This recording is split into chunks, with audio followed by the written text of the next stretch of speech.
In our previous lesson, we learnt about the powerful woman sultan that Razia was. After the death of Iltutmish in 1236, it was his daughter Razia who ascended the throne.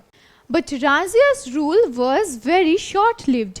She ruled from 1236 to 1240. Only after 4 years of rule, she was dethroned in 1240 owing to her being a woman. Now what happened after Razia was dethroned in 1240? Who now became the new Sultan of Mamluk dynasty under Delhi Sultanate?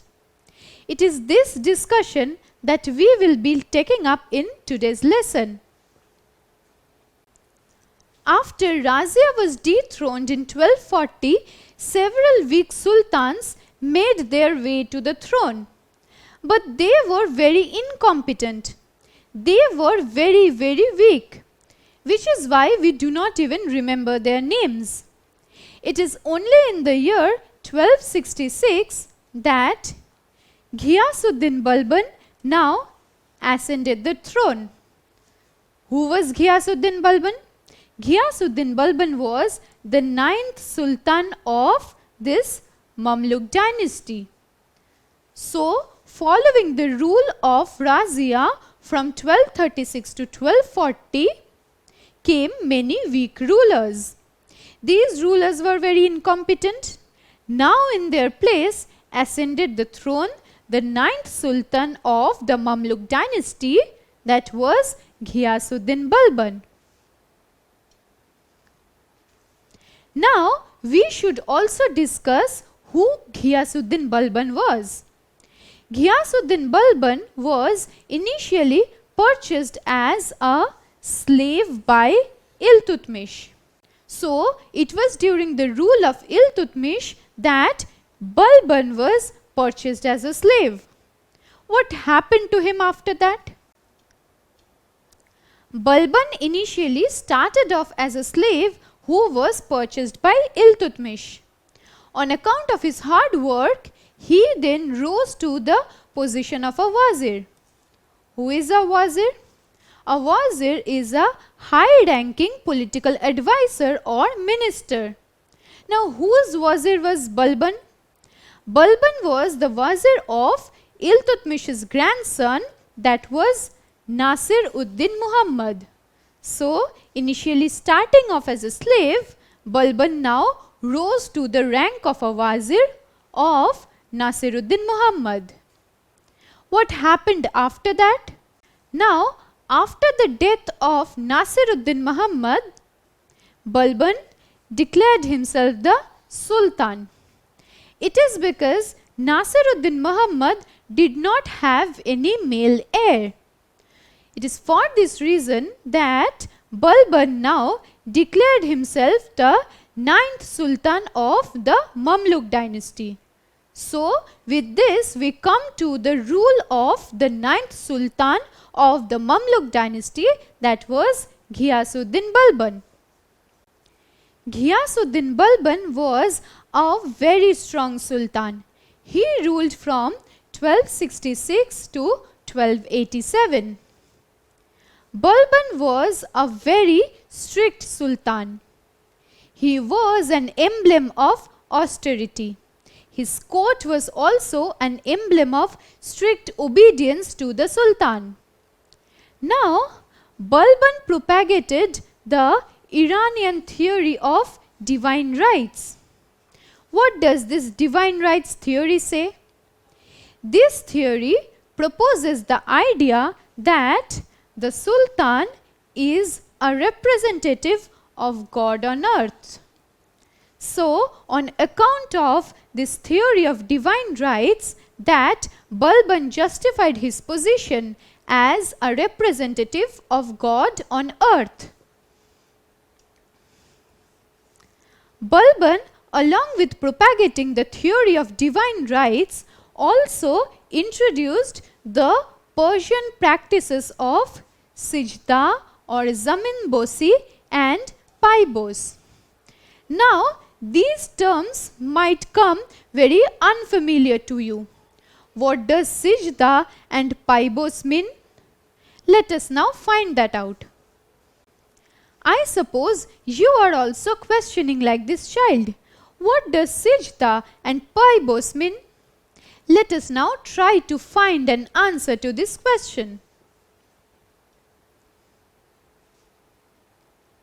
What do you see here on the screen? Do you know what this practice is called? Let us now try to understand what this practice is called. This practice that you just saw in the last clip is called Sijda. Sijda means to kneel down and touch the ground with one's head. So it is this Persian practice of Sijda that Balban introduced in his court. Along with that, he introduced another Persian practice, that is Paibos. What does that mean? So, Paibos means kissing the feet of the Sultan. Along with propagating the Iranian theory of divine rights, these two Persian practices of Sijda and Paibos were introduced by the Mamluk Sultan, that was Ghiyasuddin Balban. Balban also introduced many new things while he was the Sultan of the Mamluk dynasty. One such thing was the Persian festival of Navroz. What does this Persian festival of Navroz signify? As in, why is this festival celebrated? The Persian festival of Navroz is the New Year celebration that is meant to welcome spring equinox. Now, what did we learn just now? We learned about the Iranian theory of divine rights. We also learnt about the Persian practices of Sijda and Paibos, and now we are learning about the Persian festival of Navroz that was introduced by Ghiyasuddin Balban. So, in this way, various Iranian and Persian festivals, various practices were introduced in India during the rule of Sultan Ghiyasuddin Balban under the Mamluk dynasty. Now, do you think the Persian festival of Navroz come to an end with the rule of Balban itself? No. Even today, in certain countries, this festival is still celebrated. Certain countries, as in Kazakhstan, Kyrgyzstan, Tajikistan, India, Pakistan, Afghanistan, Turkmenistan and Uzbekistan. So even today, after hundreds of years, this Persian festival of Navroz is celebrated in all these countries. So this festival has survived the ravages of time and it is still celebrated in so many countries. We discussed that Balban was a very strict sultan. He was also of the opinion that he borrowed from the divine rights that the sultan is a representative of the king, which is why he introduced the Persian practice of Paibos, by which people were meant to kiss the feet of the sultan. So the sultan was a representative of God on earth and people were meant to kiss the feet of the sultan. By this, he established his superiority, his power over the people who lived in his dynasty. But in the year 1287, Balban suddenly died of a stroke. What happened after the death of Balban? After the death of Balban in 1287, it was his grandson Kaikubad who now succeeded him. So, Kaikubad now ascended the throne after Balban's death in 1287. But contrary to Balban, Kaikobad was a very incompetent sultan. He indulged in wine and he failed to protect his dynasty. Soon after, in 1290, he was murdered. And what happened? That is, what does the murder or the end of Kaikobad mean in the pages of history? With the murder of Kaikobad in 1290, the slave dynasty finally came to an end. The slave dynasty collapsed and it paved the way for the Khalji dynasty to now come to power. Now, in 1287, when Balban died, this meant some sort of an end for the Mamluk slave dynasty, because the person who succeeded him, that is Kaikobad, was very incompetent, which is why he failed to protect his dynasty and then he was murdered in 1290. So this year 1290 marks the formal end of the slave dynasty, and eventually in the same year the slave dynasty was replaced by Khalji dynasty. It was Jalaluddin Khalji who murdered Kaikobad in 1290, and he now came to establish his Khalji dynasty under the Delhi Sultanate. With this, we come to an end of our discussion on the slave or Mamluk dynasty. This dynasty ruled the Delhi Sultanate from 1206 to 1290. It was Qutbuddin Aibak who founded this dynasty in the year 1206. So, Qutbuddin Aibak came to power in 1206. How did Qutbuddin Aibak start? He was initially a slave of Muhammad Ghori, from which he became a general and a viceroy of Muhammad Ghori's conquests in India. And from that, he became the Sultan of the slave dynasty, that is the founder of the slave dynasty in the year 1206. He was the person who began the construction of the famous monuments Qutub Minar and Quwat al-Islam Mosque. I suppose you still remember this. Now, after the death of Qutbuddin Aibak in 1210, it was his son-in-law Iltutmish who now came to power. So, Iltutmish became the Sultan of the Mamluk dynasty in 1210. Iltutmish is considered the real founder of the Delhi Sultanate. I suppose you remember what is the reason behind this. This is because during the rule of Sultan Qutbuddin Aibak, Lahore was the capital of the slave dynasty. But it was Iltutmish who shifted the capital from Lahore to Delhi, and with this he formally founded the Delhi Sultanate.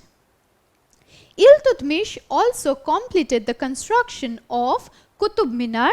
He also expanded the Quwat al-Islam Mosque. The construction of these buildings was started by Qutbuddin Aibak. Iltutmish was also a great lover of art and learning. We have already discussed this.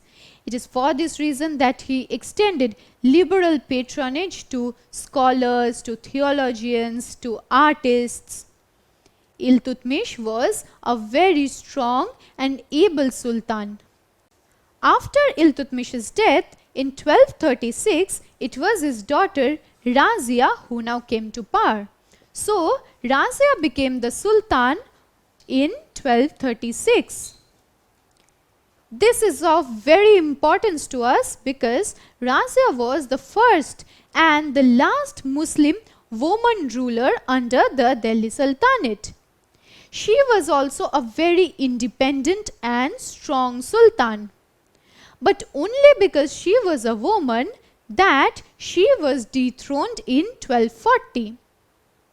Soon after Razia's rule, that is, soon after Razia was dethroned in 1240, we learnt that many weak sultans were coming to power. But in the year 1266, the 9th Sultan of the Mamluk dynasty, that was Ghiyasuddin Balban, who came to power. So, Ghiyasuddin Balban became the Sultan of the slave dynasty in 1266.